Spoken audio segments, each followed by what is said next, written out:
Graça e a paz, meus irmãos. Eu sempre gosto de vir aqui porque vocês são muito generosos, entendeu? Vocês colocam a gente de um jeito assim, só pela graça de Deus mesmo. Obrigado pelo carinho, pelo cuidado de vocês. A gente se sente sempre muito em casa aqui, de verdade. Enfim, estar aqui hoje, podendo cultuar com os irmãos, participar aqui nessa condução, juntamente com essa equipe. Mas com certeza ver cada um dos rostinhos aqui que eu vi somente no acampamento, gente. Depois disso, não consegui mais vê-los. Alguns eu ainda consegui aqui, mas é uma alegria poder estar aqui e poder ser abençoado, com certeza, abundantemente, ricamente pela vida de vocês, viu? Sem muito me alongar, abra sua Bíblia em João, capítulo 1. Foi quase, hein, pastor Custódio? Quase, viu? Fiquei com medo, né? Vai saber. Vou falar o que depois, se ele falar minha pregação já no começo, né? João capítulo 1, a gente vai ler do verso 43 ao verso 51. João capítulo 1, do verso 43 ao verso 51.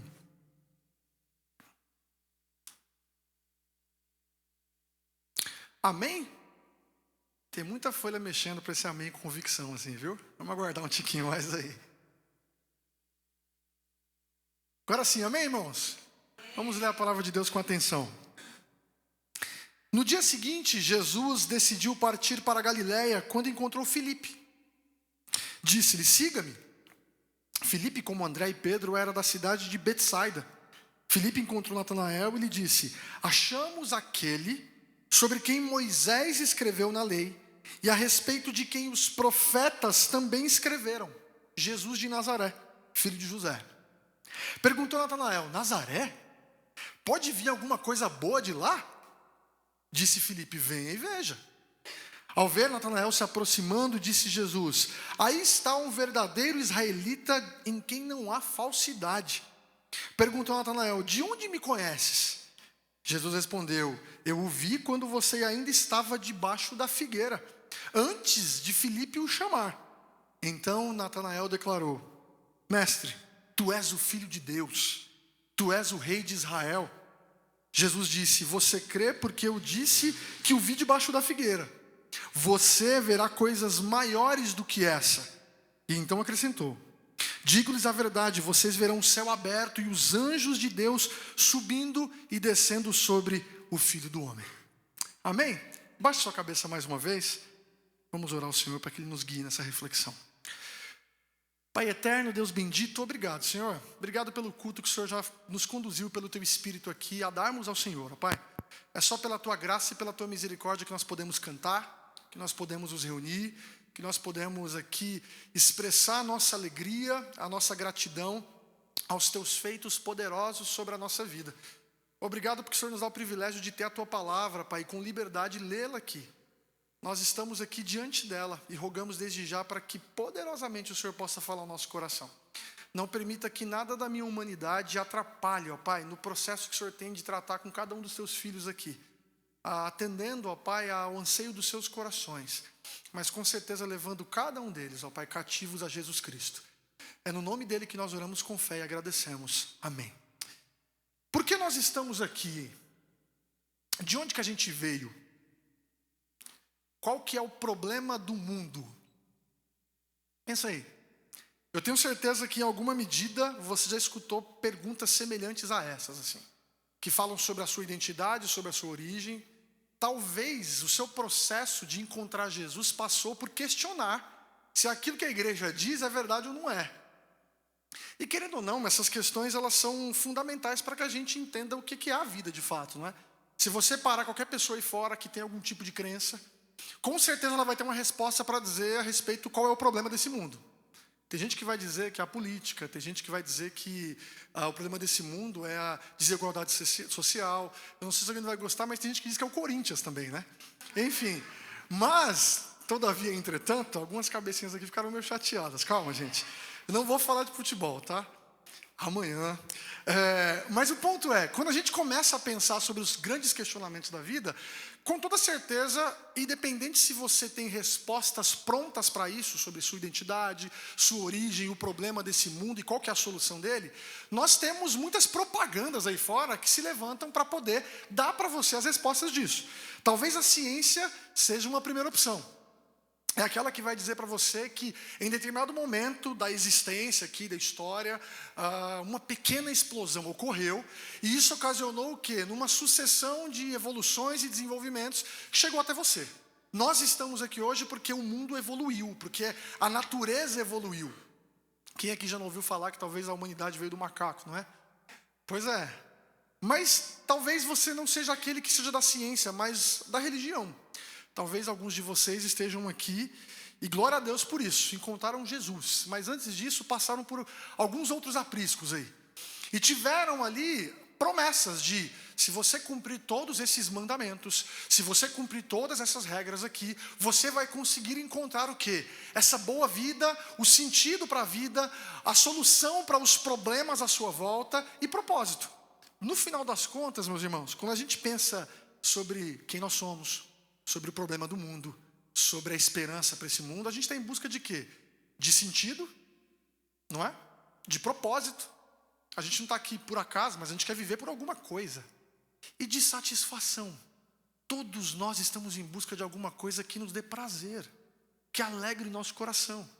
E aí a gente procura na ciência, talvez não encontre, na religião não encontre, e aí o mundo de hoje, o espírito do mundo de hoje, dessa época que vivemos, dessa era, é especialista em dizer para você que talvez a resposta para tudo isso esteja em você mesmo. Já viu aquela frase, siga seu coração? Eu sempre brinco que ela é incompleta, né? Porque falta dizer, assinado Satanás. Porque justamente seguir o nosso coração é uma das piores coisas que a gente deve fazer se nós não estamos em Jesus. O nosso coração, ele é suscetível às demandas de pecado que nem você talvez imagina. Você tem potencial dentro de você para cometer coisas que você nem imagina. Mas a graça de Deus, quando nos alcança, nos dá poder, pelo Espírito do Senhor, para que a gente possa vencer o nosso pecado e aí sim ter um coração que é conduzido pela lei do Senhor. Mas veja, esse discurso, siga seu coração, talvez para aqueles que são bem saudosistas, que lembram da Malhação, lembra? A última temporada da Malhação, se não me engano, a canção de abertura era seja o que quiser ser. E esse é um discurso que está aí nas nossas escolas, nas nossas redes sociais, nos nossos diálogos de trabalho. No final das contas, o importante é, Érica, você tem a sua verdade, eu tenho a minha e está tudo certo. Siga a sua verdade, eu sigo a minha e cada um segue o seu rumo aqui. Só que o grande problema disso é que quando a gente... Obrigado, Jô. Quando a gente se depara com nós mesmos, nós temos uma certa tendência de menosprezarmos, nessa busca por encontrar respostas em nós, tudo aquilo que aparenta fraqueza. Então a gente precisa dos melhores coaches, a gente precisa dos melhores mestres, das melhores igrejas, dos melhores pastores, das melhores lições, dos melhores tudo. Só que isso revela algo muito curioso sobre nós, e quem vai ajudar a gente a pensar isso é um autor que eu gosto muito, chamado Tim Keller. Ele não está mais entre nós aqui, faleceu no ano passado, mas ele, em um dos seus livros intitulado Encontros com Jesus, um livro que eu recomendo muito para estudantes até, ele vai dizer o seguinte, presta bem atenção: queremos ser considerados capazes e inteligentes, e sempre buscamos estabelecer essa identidade não por meio de uma argumentação respeitável e atenta, mas por meio da ridicularização e do desdém. O que ele está querendo dizer aqui? Que na nossa busca por dizer que estamos certos, por dizer que temos as respostas, por olhar para nós mesmos e buscarmos determinar o que é bom e o que não é, a gente muitas vezes faz isso com desdém com os outros. A gente desmerece tudo aquilo que é aparente fraqueza. Se a gente fala, por exemplo, um exercício bem rápido aqui. A primeira imagem que aparecer na sua cabeça quando você vê a palavra humildade. Eu tenho certeza que talvez alguns de vocês pensaram em condição social. Em alguém que não tem bens, em alguém que não tem dinheiro. Porque a gente já tem esses estereótipos, né? Falou em humildade, falou em pobreza. E nem sempre é assim. Só que a tendência que nós temos, por quê? Porque nós vemos essas características, como a própria humildade, não como algo tão louvável assim, né? Não algo como a gente está tão em busca e como coloca como prioridade para que a gente se apresente diante do mundo. Mas veja, meus irmãos, falar sobre tudo isso e falar sobre esse preconceito com tudo que é fraco é algo contraditório com a fé que você professa, com a fé que você crê. Sabe por quê? Porque no coração da mensagem da Escritura, da mensagem da Bíblia, está a verdade de que o Deus Todo-Poderoso, o Criador dos céus e da terra, escolheu a humilhação. Ele escolheu a miséria, porque Ele escolheu fazer um de nós. Ele escolheu se humilhar ao se tornar homem. E a partir disso, ter como tema da nossa história, nós que cremos nele, a humilhação. Mas veja, quando a gente pensa na história bíblica e nessa marca da fraqueza na história bíblica, nós temos vários exemplos. Por exemplo, você vai se lembrar muito bem de que o povo de Israel não era nada. Os profetas levantam para nós que, diante de todos os impérios e povos que haviam ali, com muitos méritos, Deus escolheu aquele que não tinha nada a oferecer, Israel. Várias pessoas que nas suas primeiras guerras vão com enxada, colher de pau e tudo que foi que eles tiverem na mão lá. Por quê? Porque eles não são uma nação que nasceu sabendo, tendo poderio de guerra, meus irmãos. A gente tem que tomar muito cuidado de pensar que talvez as primeiras guerras ali do povo de Deus eram guerras com gente que tinha muita especialidade ali.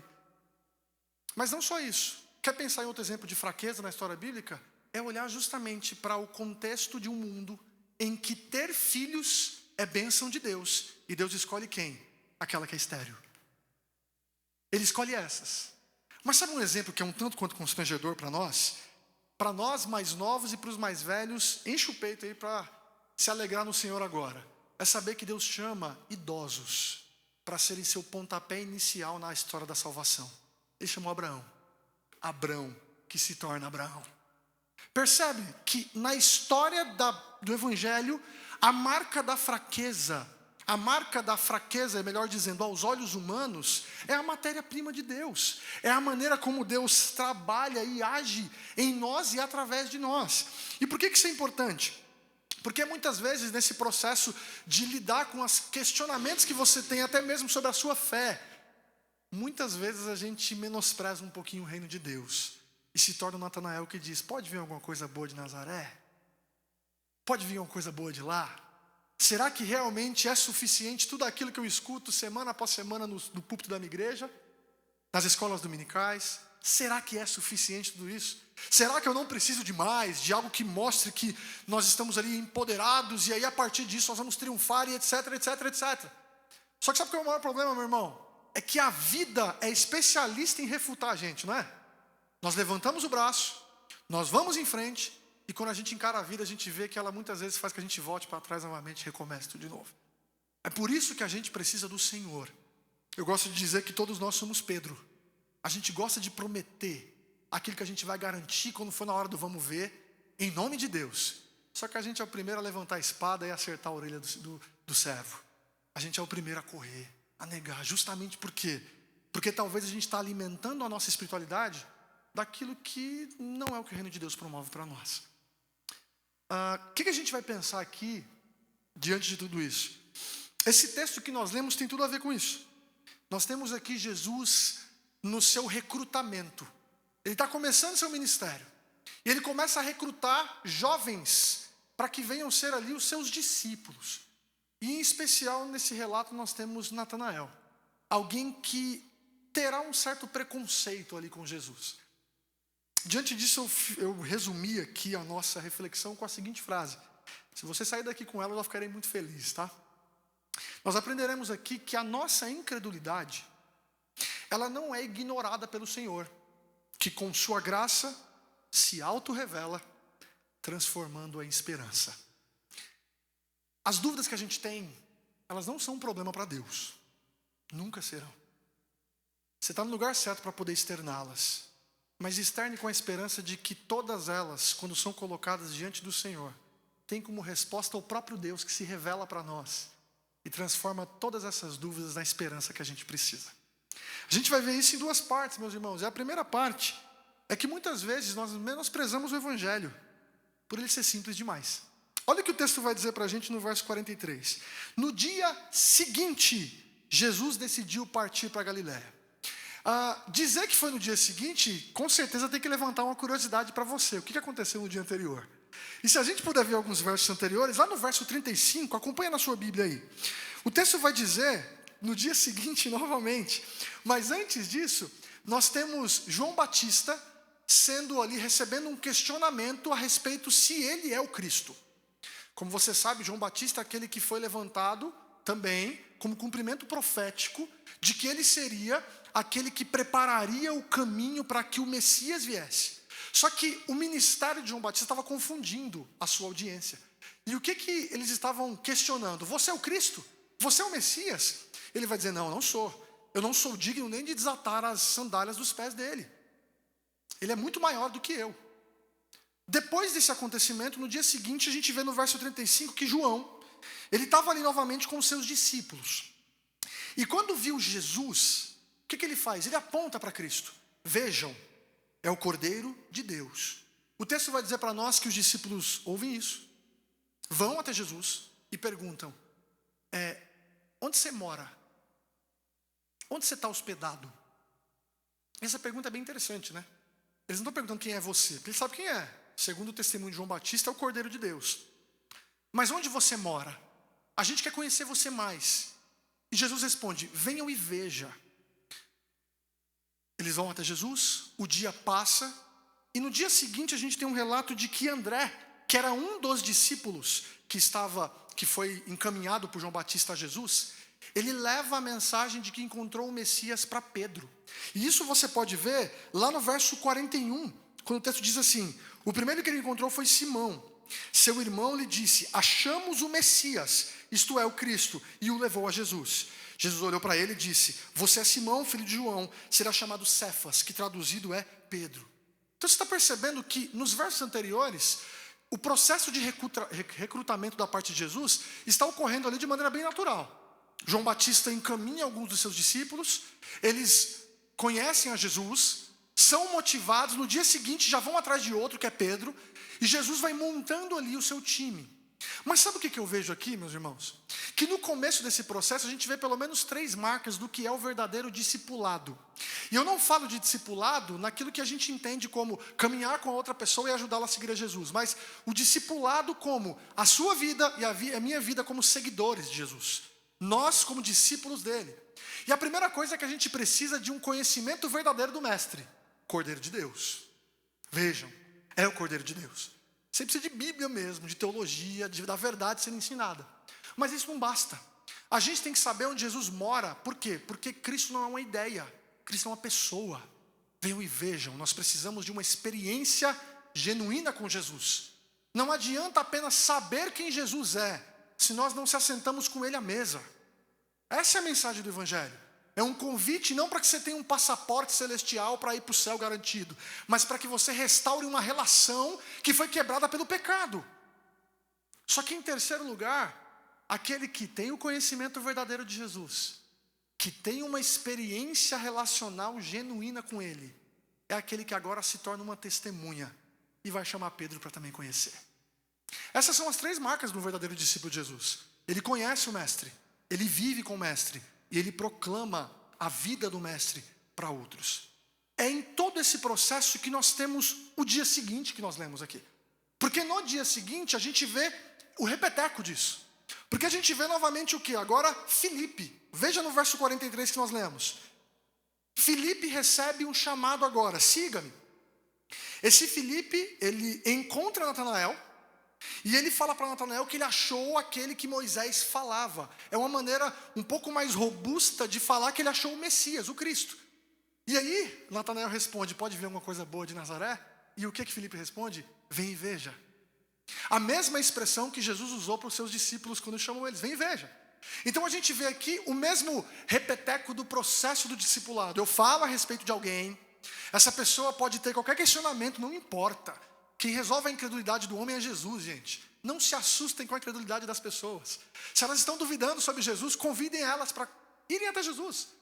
Na sua casa, num culto, na mesa, enfim. Natanael vai, a gente vê que Natanael tem um encontro transformador com Cristo.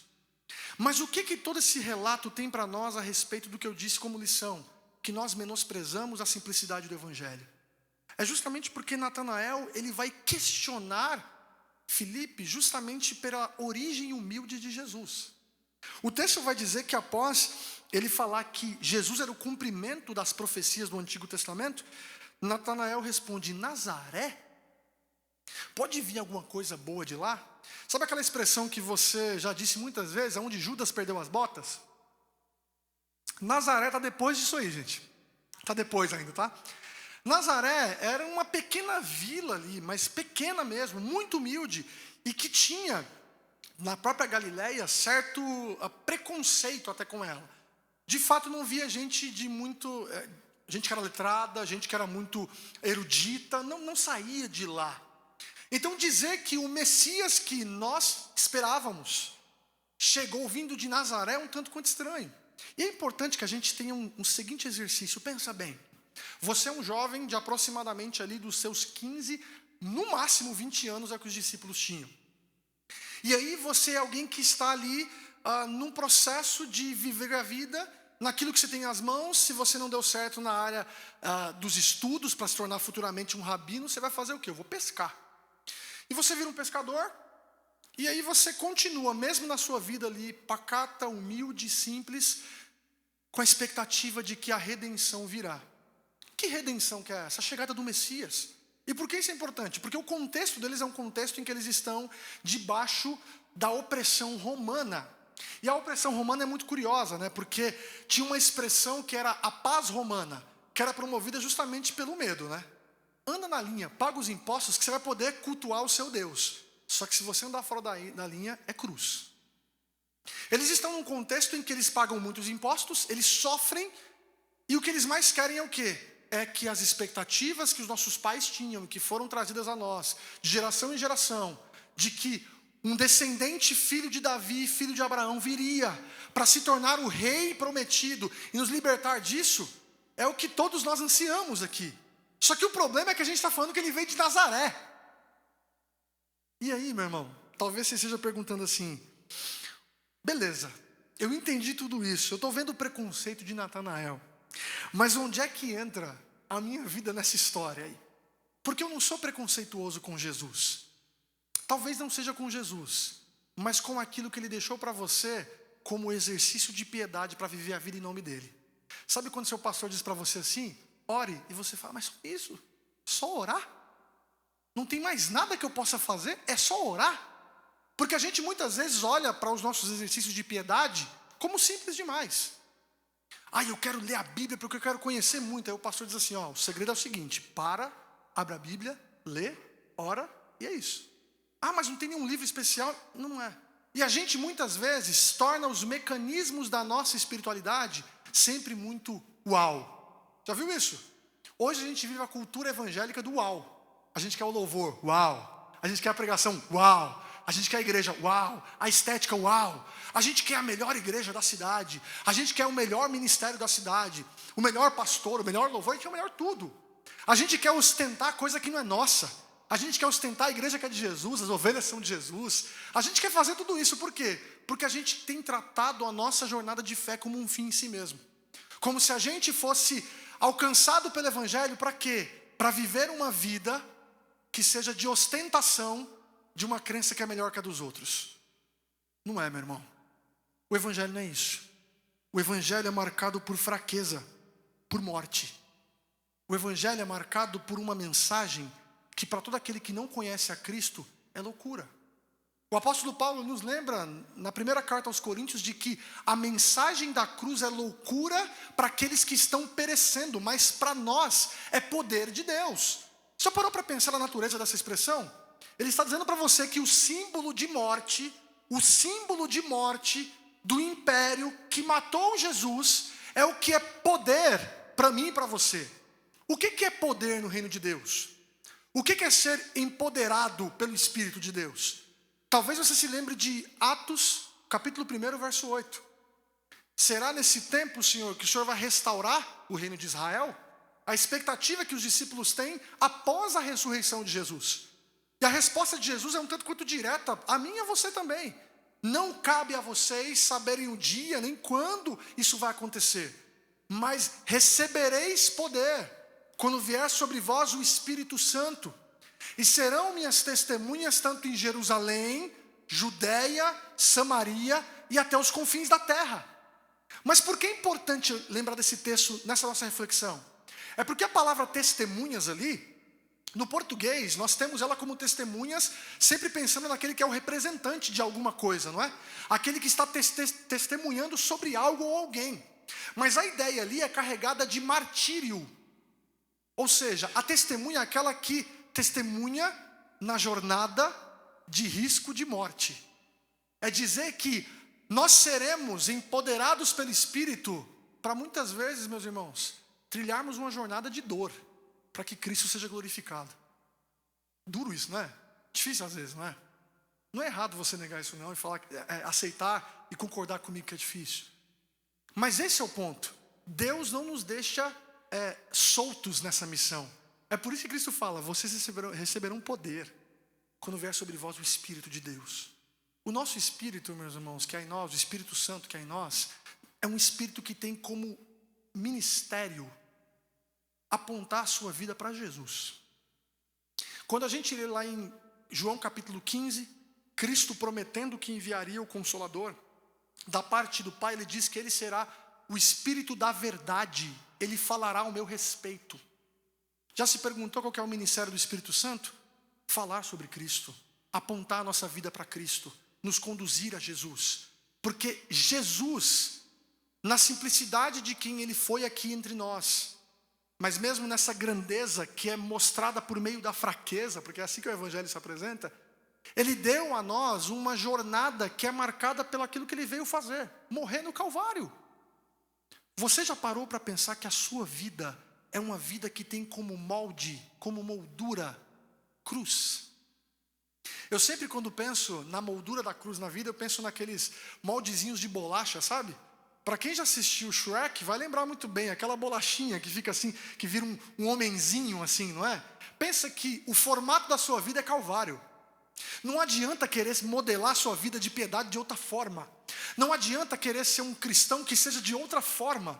Um cristão que seja uau. Não dá. Não dá para ser diante dos homens assim. Porque o Evangelho é justamente aquele Evangelho que nos chama a trilhar a jornada de Jesus. Você se lembra muito bem, não se lembra? Mateus capítulo 16. Aquele que quiser vir após mim, tome a sua cruz e siga-me. Pois aquele que quiser ganhar a sua vida, perderá. Mas quem perder a sua vida por minha causa, a encontrará. Pois que adianta o homem ganhar o mundo inteiro e perder sua alma? Você percebe que Jesus traz justamente para os seus discípulos ali o resumo do que é segui-lo. E meus irmãos, eu não estou aqui para colocar para vocês que nós não podemos buscar ter um louvor melhor, uma igreja melhor, nada disso. Mas é o ponto de que isso não pode ser um fim em si mesmo e nem um objetivo nosso, primordial. Nosso objetivo maior é para que Cristo seja proclamado a todos aqueles que necessitam conhecer a verdade. As pessoas estão enganadas por todas as promessas de poder e de vitória aí fora. E nós temos diante de nós um poder que, por mais que aparente fraqueza, é o único que pode transformar as nossas vidas. Já se deparou com aquela pessoa que talvez despreza você porque você é crente? Ah, você é crente. Crente já não é confiável. Esses dias eu ouvi essa frase pessoal que faz, como é que é o nome, gente? Mas enfim, pessoal que sai na Avenida Paulista, enfim, aí, fazendo pesquisas e etc. Tal. E aí a pessoa diz para você, que religião que você crê? Aí a pessoa estava vestindo com uma roupa específica e a entrevistadora falou assim, você parece crente. Ela falou assim, não gente, crente não, porque crente não é confiável, e eu sou confiável. Já parou para pensar nisso? Já parou para pensar que nós estamos talvez, e eu creio que vocês são confiáveis, mas nós estamos num meio em que aquilo que é ruim é associado a quem não está promovendo isso. Pastor sofre nessa história, principalmente quando você fala de política, principalmente quando você fala de tanta coisa nesse mundo que envolve dinheiro. Pastor não é peça boa. E aí muitas vezes a gente está querendo mais se proteger do que se promover. Certa vez eu fui conversar com um aluno meu e eu precisei primeiramente explicar o que eu não sou, para depois falar do Evangelho. Isso é triste, gente. Porque talvez a gente sem querer está se perdendo nesse processo também. A gente está querendo ser coisas que a gente não foi chamada para ser. A gente está querendo fazer coisas que a gente não foi chamado para fazer. A gente está querendo ser um tipo de igreja, de servo de Deus, de cristão, que a gente não foi chamado para ser. Talvez a nossa jornada, e boa parte dela, vai ser sempre no anonimato. Vai ser sempre sem o aplauso das pessoas. Vai ser sempre sem o louvor de quem a gente muitas vezes quer. Já parou para pensar que Jesus passou 30 anos sem se mostrar? 30 anos. Para depois em 3 fazer aquilo que importa. O nosso papel é justamente lutar com a nossa incredulidade para com o próprio Evangelho, na natureza que ele é. O Evangelho é fraqueza mesmo. É sobre Calvário, é sobre a nossa humilhação, é sobre justamente a gente olhar para a cruz de Jesus e entender que ela é um modelo para nós. Ela é um caminho, mas ela é um modelo. E sabe o que sempre me encoraja mais? A respeito do testemunho da igreja de Jesus, é de que a igreja de Jesus é sempre mais bonita quando ela sofre. É sempre mais bonita quando ela sangra. A igreja de Jesus, ela é sempre mais relevante onde ela está, quando ela sofre, mas ainda assim permanece fiel. A fidelidade da igreja não se dá, meu irmão, quando nós estamos tendo tudo favorável à nossa volta. A fidelidade da igreja se dá justamente no decorrer da nossa jornada em que nós somos pressionados por esse mundo que não nos quer. O mundo não quer que a gente esteja aqui. Ele não quer, porque tudo aquilo que nós possamos promover, ou melhor, que eles possam promover contra nós, que nos privem, que nos silenciem, é o que importa. Paulo já disse isso, você lembra? Que no capítulo 1 de Romanos ele diz que a ira de Deus é revelada dos céus contra toda a impiedade dos homens, que fazem o quê? Suprimem a verdade pela injustiça. Sabe o que é suprimir ali? Sabe quando você pega a mangueira? Você aperta a mangueira para deixar o jato de água mais forte? Suprimir a verdade é como se o mundo estivesse apertando a verdade, a ponto de cada vez menos e menos e menos e menos ela possa aparecer. Só que ele está fazendo isso trocando pelo quê? Pela injustiça. Suprimindo a verdade não é pela mentira, é pela injustiça. Porque Paulo está falando ali de conduta. O mundo, ele não quer que você apareça. E sabe como é que você aparece? É quando a gente sempre aprende, nos momentos de sofrimento, a aprender a virar o rosto. Nos últimos 4 meses eu tenho aprendido o seguinte da parte de Deus. Jesus tem me ensinado o seguinte: que muitas vezes virar o rosto é dar a palavra final para quem te acusa. Virar o rosto é justamente abaixar as espadas para quem continua a levantar espadas contra você. Sabe o que acontece, meu irmão? A marca da fraqueza que Jesus se apresenta na história é a marca que nós devemos entender que muitas vezes é aquela que implica em você receber um dano, engolir o choro e seguir em frente. A gente muitas vezes quer viver um evangelho que ele seja sempre paliativo da parte de Deus, né? Estou passando uma coisa, dá o paliativo aqui, resolve aqui, alivia. E o ponto aqui é que muitas vezes a gente lida de uma maneira difícil com o sofrimento porque a gente não entende a natureza do evangelho. A gente sempre se depara com o sofrimento como uma surpresa. E o ponto aqui do nosso texto é que Natanael está confuso para com a sua expectativa a respeito do Messias. Porque ele entendia um Messias que seria militar, empoderado pela espada, que viria em cima de um cavalo e que entraria ali para justamente no zelo a lei de Deus, vencer o império pela espada. Essa era a motivação e a expectativa de muitos ali. Só que o ponto é que muitas vezes nós somos assim como Natanael.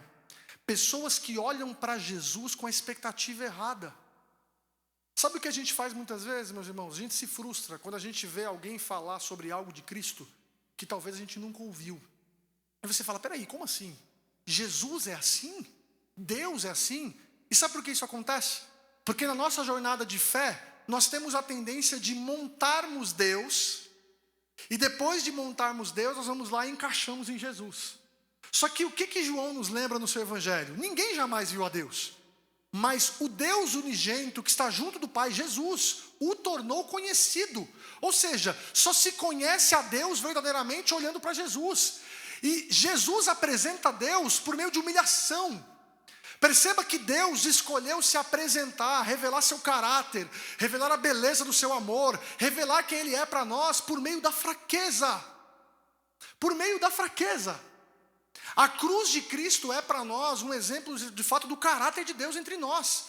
É Deus revelando de sua misericórdia, seu amor, mas demonstrando também a voluntariedade da entrega da sua vida por nós. Deus quer se mostrar como um servo. E nós queremos ser senhores. Natanael não está entendendo nada, gente. A gente também não está entendendo nada muitas vezes. O que talvez o Senhor chamou você para fazer na sua vida, nessa jornada de fé que você tem trilhado, que implica em justamente humilhação, que implica em justamente reverberar quem Ele é. Jesus não era alguém que brigava de graça. Jesus não era alguém que perdia tempo com discussões. Olha só, se você puder ver, vira sua folha no capítulo 4, verso 1. Olha o que o texto vai dizer. Os fariseus ouviram falar que Jesus estava fazendo e batizando mais discípulos do que João, embora não fosse Jesus quem batizasse, mas os seus discípulos. Quando o Senhor ficou sabendo disso, saiu da Judéia e voltou mais uma vez para Galiléia. Jesus não podia ir lá e levantar e falar assim: eu vou lá, vou resolver, estão falando isso aqui. Para quê? O reino de Deus é maior do que nós. O reino de Deus é o que importa. A promoção do reino de Deus é o que importa. E a promoção do reino de Deus é muitas vezes sair como aquele que é o perdedor, como aquele que está sofrendo, como aquele que, enfim, não deu. Só que o que é legal? É que o ponto que nós estamos lendo aqui em João capítulo 1, Jesus não ignora isso, gente. Porque eu estou falando aqui de características que são comuns a mim e a cada um de vocês. Por causa do pecado que é em nós. Nós menosprezamos as coisas simples da vida cristã. A obediência, a disciplina de fé, em orar, em ler a Bíblia, em congregar. O muitas vezes saber que a gente não tem que ter a palavra final sempre. Tantas outras coisas a respeito da nossa jornada de fé. Mas sabe o que é mais precioso? Deus não ignora isso. Deus não olha para mim e para você e diz assim: pô, desse jeito eu não aceito você. A gente tem aquela tendência de pensar que nós estaremos prontos para poder se aproximar de Deus. É o famoso: eu não tomo a ceia porque eu não estou me sentindo bem, eu não estou pronto. Mas quem te disse isso?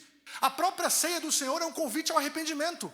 É um convite para que você reconheça seus pecados, para que você creia que o perdão de Deus é maior e que você possa se aproximar da comunhão. Só que Deus não ignora isso e se aproxima de nós. E a beleza é que no texto que nós lemos, nós temos aqui Filipe colocando algo sobre Jesus que é muito interessante. Porque Filipe diz assim, nós encontramos no verso 45, aquele sobre quem Moisés escreveu na lei, e a respeito de quem os profetas também escreveram, Jesus de Nazaré, filho de José. Natanael não está analisando bem aqui, mas dizer que ele é filho de José já aponta para o cumprimento aqui. Ele é filho de Davi, ele é da casa de Davi, ele é o prometido que está entre nós. Ele vem de Nazaré, mas ele é o cumprimento dos profetas, porque possivelmente, e isso é uma inferência que eu faço aqui, Filipe foi alguém que esteve à mesa com Jesus. E por estar à mesa com Jesus, talvez ele ouviu coisas a respeito do que Cristo disse sobre seu ministério, sobre o que ele veio fazer e etc. Mas o ponto é que, mesmo no preconceito de Natanael para com a origem humilde de Jesus, Filipe não desanima e diz: venha e veja, venha conhecer ele de perto, venha experimentar. Gente, isso é maravilhoso. Sabe por quê? Porque Jesus, eu disse isso no começo, mas reforço agora. Jesus não tem que ser apenas uma ideia que alivie a sua consciência. A gente muitas vezes quer alimentar a nossa jornada de fé na igreja, porque a gente tem que ter uma igreja. Já viu aquela pessoa que é assim? Não, tem que estar na igreja, tem que ter uma igreja. Ficar sem igreja não dá. E às vezes a igreja se torna nossa redentora, Jesus não. A gente idealizou Deus, idealizou tudo. E a gente se esquece que justamente o evangelho é um convite para que você congregue numa igreja, sim. Porque é uma igreja que a comunidade de Jesus se reúne. Mas essa comunidade, ela faz o quê? Ela está unida aqui, pelo reino de Deus. Não para viver de maneira passiva, mas em nome de Deus. Mas o ponto aqui é que muitas vezes nós estamos encarando Jesus como uma ideia. A gente tem um livro correto, as lições corretas, as doutrinas corretas, etc, etc, etc. E se esquece que tudo isso tem que se tornar vida. Não adianta a gente ter a melhor teologia debaixo do braço, se isso não afeta a nossa piedade. Não adianta a gente ter os melhores professores, os melhores eruditos, não adianta sermos os melhores batistas, se não há piedade genuína na nossa vida. É por isso que o convite é para que Natanael veja Jesus, para que ele se encontre com Jesus, porque o encontro com Jesus sempre será um encontro transformador. Sempre, grava isso. Encontrar Jesus sempre será um encontro transformador. Olha o que o texto vai dizer para nós. Ao ver Natanael se aproximando, verso 47, disse Jesus: aí está um verdadeiro israelita em quem não há falsidade. Se a minha primeira lição é que nós muitas vezes menosprezamos o evangelho pela sua simplicidade, Jesus mostra para nós que quando ele se revela a nós, a nossa incredulidade vira esperança, gente. Mas antes disso, Jesus mostra coisas que a gente não está conseguindo ver. E é curioso que o evangelho de João é assim, já percebeu? As pessoas comem pão, aí elas vão atrás de mais pão. Aí Jesus fala: gente, eu sou o pão que desceu do céu. Pô, dá esse pão porque a gente não tem mais fome. Vocês não estão entendendo nada, eu estou falando de mim. Jesus encontra um samaritano e fala para ela assim: ó, se você beber da minha água, você nunca mais terá sede. Pô, me dá dessa água, não vou precisar mais pegar no poço. Ninguém está entendendo nada. E a gente assim, a gente não entende nada quando a gente encontra Jesus. Só que Jesus sempre é gracioso em explicar, em se revelar a nós, e é por isso que nós temos a palavra de Deus, para conhecer Jesus melhor. Mas olha o que o texto vai dizer. Jesus olha para Natanael e eu imagino Jesus sorrindo falando isso. Aí está um israelita em quem não há falsidade. Sabe por quê? Presta atenção no que diz o verso 51. Vocês verão o céu aberto e os anjos de Deus subindo e descendo sobre o Filho do Homem. Jesus usa essa expressão dizendo que Natanael vai se surpreender. Ele ficou surpreso porque Cristo viu que ele estava debaixo da figueira. E o que é essa ideia de estar debaixo da figueira?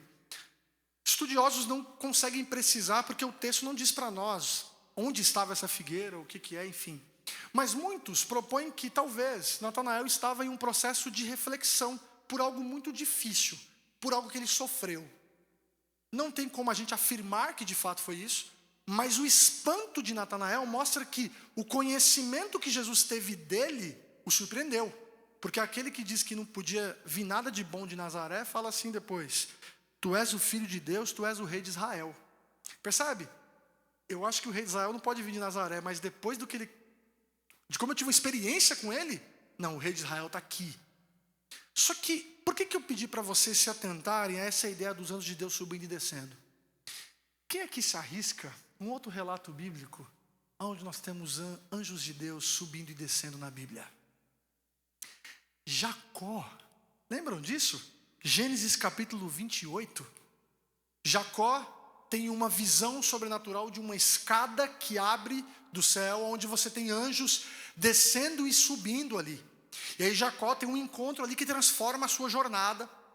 Enfim, Jesus olha para Natanael e chama Natanael de israelita, em quem não há falsidade. Justamente porque quando há falsidade, seu nome é Jacó e não Israel.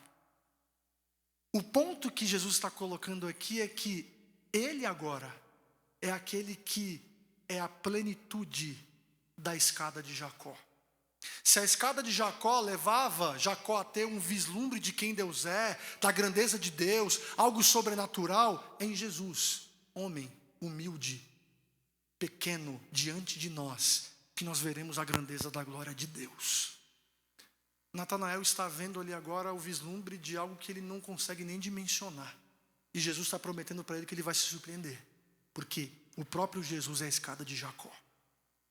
Sabe por que isso é belo para nós, meus irmãos?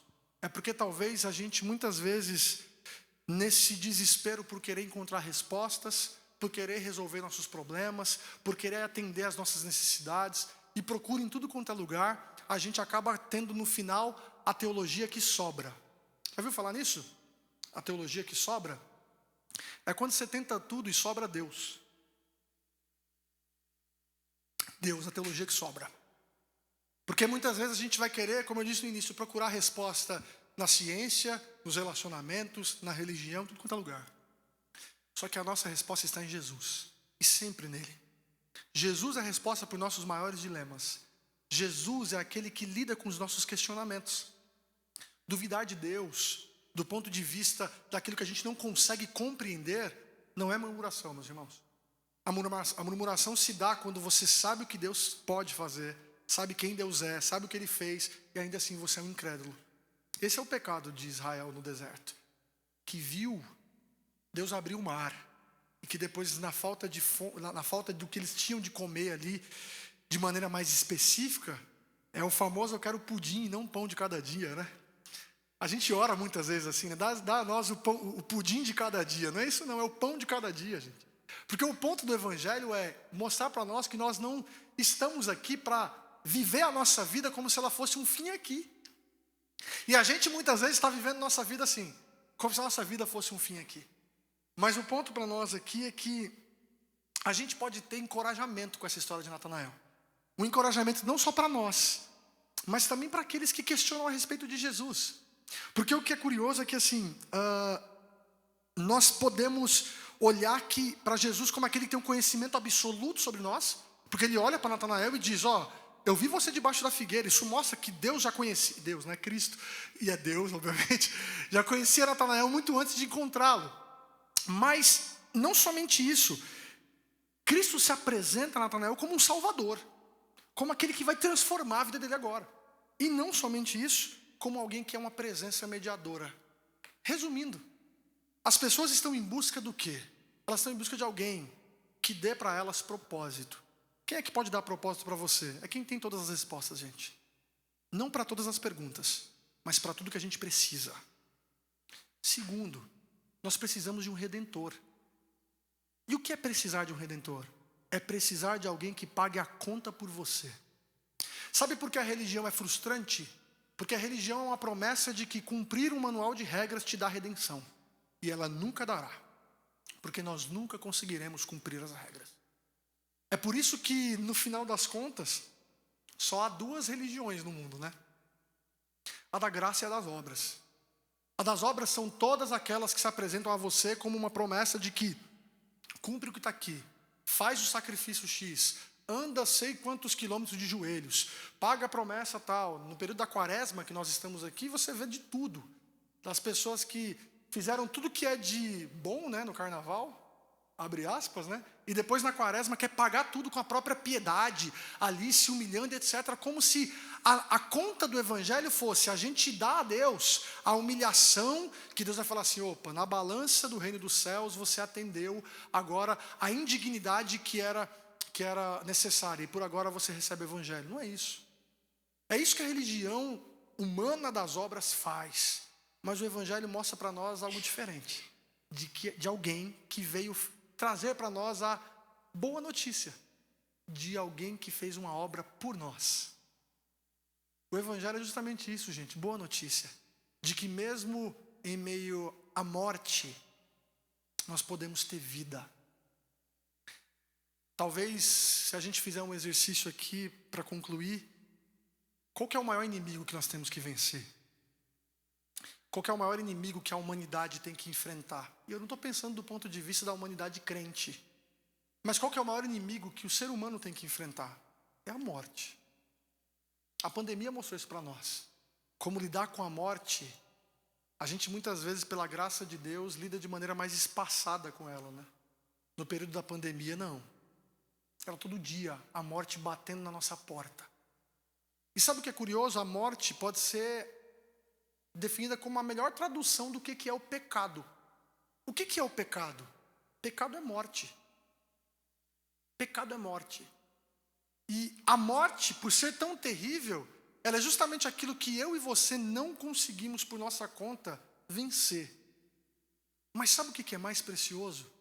É que foi justamente a morte que declarou a vitória de Deus. Foi justamente a morte de Jesus e a sua ressurreição ao terceiro dia e a sua ascensão aos céus que tornou a morte para nós um caminho. Talvez seja estranho pensar assim, mas não quando a gente olha a luz da pedra que rolou.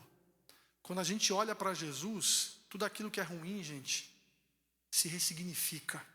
E acima de tudo a própria morte, que é um peso, talvez para nós, nessa dimensão dos nossos relacionamentos aqui, mas ela sempre será para nós um lembrete de que Cristo Jesus venceu.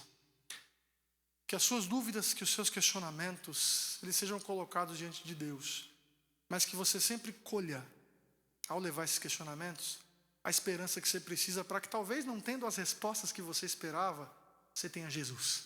E tendo Jesus, a gente tem tudo que a gente precisa. Amém? Abaixa a sua cabeça, deixa eu orar por você.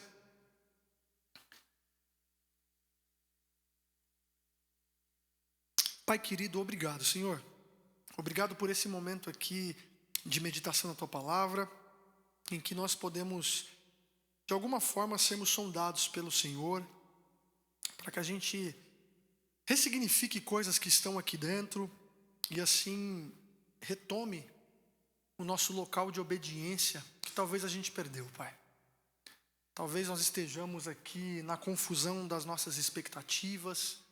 Talvez a gente esteja aqui ansiando para que a gente tenha respostas prontas, e a gente tem colocado no Senhor, ou numa imagem que a gente tenha do Senhor, aquilo que o Senhor tem que fazer, quem o Senhor tem que ser, diante das nossas dúvidas, dos nossos questionamentos.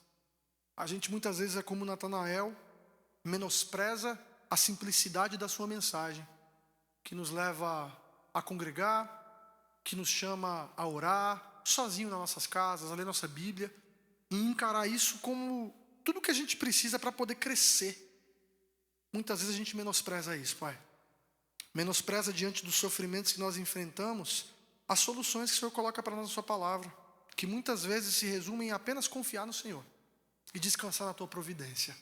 Ó Pai, tem misericórdia de nós. Tem misericórdia da Sua igreja. Tem misericórdia desta igreja. Tem misericórdia deste rebanho. Haja com graça sobre a vida desses irmãos.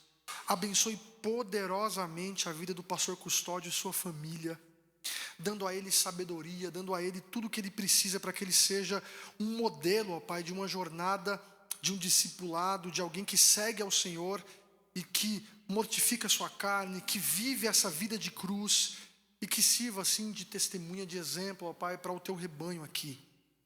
Que em nome de Jesus o Senhor possa usar a liderança desta igreja, usar, ó Pai, a vida das pessoas que aqui congregam, para que juntos pelo reino, de fato, eles possam realmente viver, ó Pai, como testemunhas do Senhor. O Cristo que morreu, mas que ressurgiu e que hoje, ó Pai, está à direita de Deus, intercedendo por cada um de nós aqui, ó Pai. Que como suas testemunhas nós possamos, mesmo que na aparente fraqueza diante dos homens, a gente possa mostrar a beleza do seu evangelho. Que mesmo, ó Pai, sofrendo, mesmo muitas vezes lidando com vários dilemas que a gente lida nos nossos relacionamentos, nas nossas amizades, a gente possa sempre estar encorajado de saber que é justamente na fraqueza que o Senhor nos usa. É justamente na fraqueza que o teu poder atua em nós. É justamente na fraqueza que a tua graça superabunda sobre as nossas vidas, ó Pai. E é isso que nós precisamos nos apegar ao Senhor, a mensagem do Senhor, a vida de Jesus, ao nosso Redentor, o nosso Salvador, ó Pai. Obrigado por todas as coisas que o Senhor tem nos dado, por aquilo que nós não merecemos, ó Pai. Obrigado porque o Senhor é bom e o Senhor é fiel. Obrigado por Jesus, ó Pai, o Salvador do mundo, nosso Salvador. É no santo nome dele que nós oramos, em nome de Jesus. Amém. Amém, meus irmãos.